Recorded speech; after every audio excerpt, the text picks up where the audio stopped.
Good morning, everyone. Welcome to Pre-Market News and Views by In the Money Stocks. Today is Thursday, September 19th, 2013. Let's jump right into the charts here. Start off with the usual S&P 500 E-mini futures. You'll see that the futures skyrocketed higher yesterday after the Federal Reserve said that they would not taper QE-3. The market was expecting a taper, just a soaring and roaring move, straight up parabolic type move, and now the market is settling in.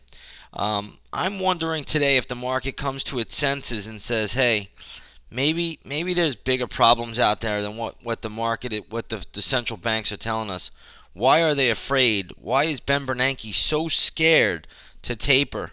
I would be careful with today's market. I think the market is very, very close to some kind of a pullback here. It may go higher initially early at the start of the day, but if I'm a trader, and I would be very, very careful today. So we'll see how this all plays out going forward. Just a soaring move yesterday, definitely a positive sign of strength. The move higher was on volume. But today, if I'm in this market, I'm being a little bit careful when it comes to the S&P 500. Yesterday, one of the equities that did roar was the GLD. If you were an in-the-money stocks trader, very, very happy over this move. Gold really took a rocket ship ride. Yesterday, you could see it was trading somewhere around the 126 level, and then winded up settling in around 132 on huge volume, massive volume yesterday. GLD traded up there on basically close to 25 million shares. So just a monster move in the GLD. Same case can be made for the gold miners. GDX just had a monster move after Ben Bernanke kept the $85 billion a month pump turned on full force. And you could see everything gold really shined yesterday. So that's the story so far. Today, when it comes to the markets, I think traders want to be a little bit on the careful side, just because people are going to start to say, big institutional money is going to start to say, hey, what's going on out there? Why is this guy so afraid to cut back? He just wants to, keep the spigots running. So I think that's what we're looking at least at the moment. One stock you want to keep an eye on today is Agilent. They're going to break this company up into two, so it's not a short, but big pop for Agilent. Looks like the company is going to be broken up into two, so that is one stock that is really catching a big bid today. We do have some gap plays out here. I'm going to have about 3 or 4 gap plays out here this morning, so you're going to want to watch for that as well. One stock on our gap list is Pure One Imports, so we'll have some gap levels for that one. You can see the stock closed at around $23.60, trading at $21.75. Traded down towards the $20 level earlier. That could get retested or even lower, but we will have levels for that equity. So traders are going to want to watch for that. So if you're a day trader, come over to the chat room. All the gap levels will be posted up around 9 o'clock in the morning. Looking at a couple of other things here, we want to take a look at spot crude. What we'll notice today with spot crude is that crude is trading higher by about 11 cents on the session. So we're not going to make a whole lot out of it, but we'll look at the USO, which really took off yesterday as well after Ben Bernanke's meeting announcement. But right now, it's not doing a whole lot. Light sweet crude at the moment is trading up about 27 cents to 107.55 a barrel. So, I don't know how much we can make out of it, but anytime you try to create inflation, oil goes up, gold goes up, everything inflationary, all the commodities will go higher, including copper and the such. So we'll just have to wait and see exactly how this market trades out today. But overall, commodities slightly higher this morning before the opening bell. Looking at a couple of other things here, you just had the jobless claims number out. It looks like jobless claims came in at 309,000. I don't know how much we can make out of jobless claims anymore.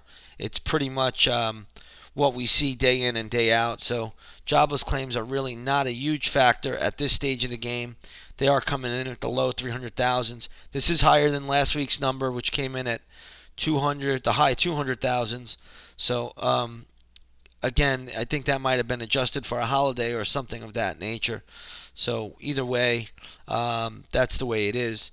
Right now, bond yields on the 10-year are trading around 2.7%. So traders should watch that closely. Bond yields trading around 2.7% at the moment. Again, it's going to be important to watch bond yields going forward. How much do they pull back? I have some levels out here I'm thinking about. Come over to the research center. They're all in there. But the yields, all have staged a nice rally. So eventually they will move higher again, despite the central banks trying to keep them depressed. So either way, bond yields maybe have a little bit more downside to go, but ultimately should start to head back up eventually. Next on the list here, want to watch Apple today. Apple's holding up pretty well. The stock is trading around 470. So Apple has had a very, very good move over the last 3 days. Still showing a little strength on the charts too. So Apple is one of the stocks out here that is doing pretty well today to start the morning. There are quite a few gap downs today. I didn't really expect to see that, especially with the Asian markets being so strong last night, and also seeing the European market strong this morning. But there are quite a few gap downs, so I think traders are going to want to watch for that pretty closely. Overall, so it could be a little bit of a sign that the markets are starting to look a little bit long in the tooth here. Another stock that I'm watching this morning that was taken over, I think it's getting taken over, is BioMarin, and that ticker symbol is BMRN. I think this is a takeover. Just be careful with this one. I would not be chasing it up here either way, but it looks like there is some talks. I'm not sure if it is a complete takeover, but I think it could be a takeover, so you just want to be careful with that. But that was a pretty nice spike to 86, now pulling back. But either way, it's still up significantly from the close yesterday, which was $77. Something else that I'm watching today is also the dollar yen chart. Dollar yen chart is really making a big move higher. So as long as the dollar yen goes up, that's a positive for the U.S. markets. It's also a positive for the Nikkei 225. So this is a pretty good move higher today on the dollar in the dollar yen chart. That starts to move down. That's where we would start to see problems. So keep that chart on your radar today. I think that will tell us quite a bit going forward. Okay, I'm going to leave it here short and sweet today.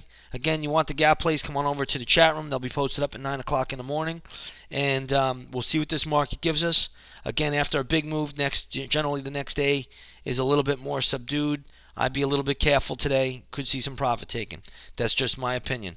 With that said, everybody, have a great afternoon, great morning, and we'll see you on the charts.